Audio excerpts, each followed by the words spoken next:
खानदेशमध्ये पुरणपोळीचं खूप महत्त्व मानलं जातं आणि पुरणपोळी खूपच स्वादिष्ट असते म्हणून सगळे लोक आवडीने खात असतात। तर ही पुरणपोळी बनवण्यासाठी आधीच ही अशी कणिक मळावी लागते। तिला म्हणजे पूर्ण बारीक गाळून नंतर तिला अशी ओळावी लागते। त्याच्या आतमध्ये आधीच सुरुवातीला हे पुरण टाकावं लागतं। हे पुरण शिवाय ती पूर्ण पोळी होत नाही म्हणून तिला पुरणपोळी म्हणतात। हे पुरण आता या पोळीवर असं लादण्यात येतं आणि नंतर ही त्याच्यावर टाकलं, नंतर ही पोळी ती पोळपाट लाटण्यावर अशी लाटावी लागते।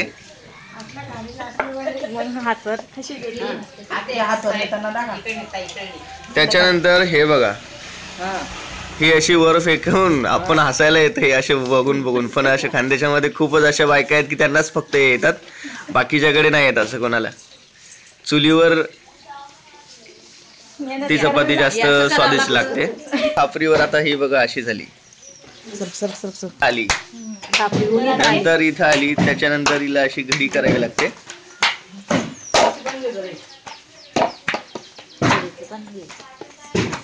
बस ही अशी घडी झाली की हिला अशी बस झाली एक चपाती।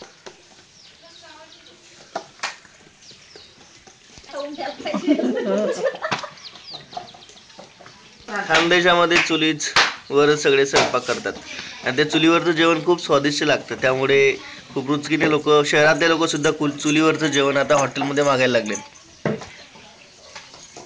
ते अशी आमच्या खानदेशाची प्रथा आहे।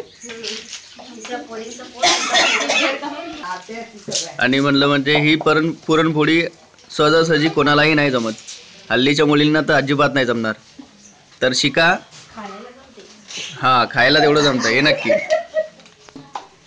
पुरणपोळी बनवणं आता सगळेच विसरायला लागलेत, त्यामुळे आता सगळेच दुसऱ्या जेवणाकडे वळायला लागलेत। त्यामुळे माझं तर म्हणणं एकच आहे की ही पुरणपोळी आजकालच्या मुलींनी पण शिकायला हवी आणि ही परंपरा खानदेशाची जी आहे ती नेहमी अशी सतत चालू ठेवायला हवी।